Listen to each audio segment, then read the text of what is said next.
Sahabat, semua orang punya idola. Termasuk anak remaja zaman sekarang tuh punya idola. Tapi idola mereka, Masya Allah, jauh dari idola kita sebagai orang yang beragama. Terutama idola untuk bagaimana menjadi contoh atau suri teladan buat kita. Kalau zaman dulu, orang-orang beriman zaman dulu adalah idolanya Rasulullah. Kita harus tahu nih, sejarah Nabi, kehidupan Rasulullah dari mulai tidur, bangun tidur sampai tidur lagi. Bahkan sampai kegiatan-kegiatan Rasulullah seperti apa. Nah, kita akan coba bahas dengan Ustadz Buang Fadilah hari ini. Bagaimana sih kita bisa mengidolakan Rasulullah? Apa aja yang bisa kita ambil menjadikan contoh buat kita semuanya? Gimana Ustadz? Apa aja kita perlu contoh dari Rasulullah dalam menghadapi kehidupan ini? Anda yang galau, yang gelisah, ini solusinya. Rasulullah memberikan solusi tentunya. Silakan Ustadz. Terima kasih Mas Yudi. Bismillah, Alhamdulillah. Insyaallah pada Ramadan kali ini kita akan bersama-sama mengkaji sirah Nabawi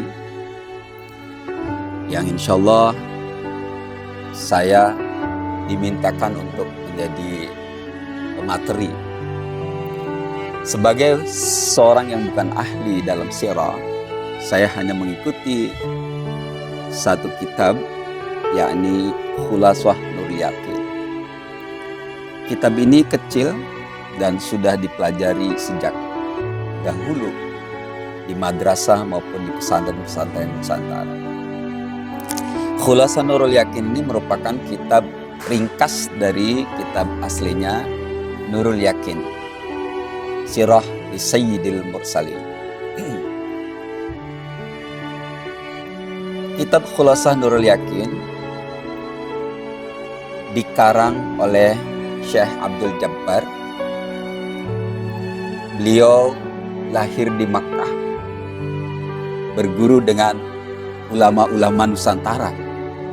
Di antaranya beliau berguru dengan Syekh Nawawi Al-Bantani, juga Syekh Sambasi dan Syekh Turwisi yang juga berasal dari Indonesia. Beliau juga pernah datang ke Indonesia mengajar. Lama tinggal di Indonesia lalu kembali ke Mekah dan meninggal di Mekah, kemudian dimakamkan di Ma'lam. Dalam sebuah pengantarnya beliau mengatakan kenapa beliau meringkas kitab Nurul Yakin. Kitab Nurul Yakin ini yang beliau ringkas menjadi Khulasah Nurul Yakin adalah kitab sirah yang agak sedikit lebih netral, sehingga kalau diceritakan tidak berbenturan dengan kiri dan kanan, insya Allah. Menurut beliau, belajar sirah itu ada beberapa manfaat. Yang pertama sekali tentu saja diharapkan dengan belajar sirah itu menumbuhkan dan menguatkan keimanan. Jadi insya Allah orang-orang yang belajar sirah akan tumbuh keimanannya. Dan juga insya Allah yang sudah beriman akan dikuatkan keimanannya. Kemudian yang kedua, untuk menguatkan dan meneguhkan dalam hal memegang kebenaran. Jadi memegang prinsip. Orang-orang yang memperhatikan sejarah akan rasa harus meneguhkan diri dalam memegang kebenaran. Apa yang disampaikan agama dan kita yakini sebagai kebenaran, orang-orang yang belajar sirah insya Allah akan memegang teguhnya. Kemudian yang ketiga menurut beliau akan menghaluskan hati, melembutkan. Orang yang belajar perjuangan, betapa Nabi sejak mulai diutus, bahkan mulai sejak lahir, lalu sampai memancarkan Islam ke dunia Eropa dan Timur, Barat dan Timur, itu akan melahirkan kelembutan hati. Orang-orang yang belajar sirah, insya Allah mustahil bersikap tidak lembut. Dia memahami apa yang terjadi, kultur apa yang mengiringi satu peristiwa, kejadian-kejadian apa yang mengiringi satu peristiwa, bahkan satu sabda maupun firman dari Allah Subhanahu wa Ta'ala. Dia akan tahu ini dalam rangka apa kebenaran ini diturunkan. Yang terakhir, insya Allah dengan belajar sirah, kita tentu saja menapaktilasi baginda Rasul.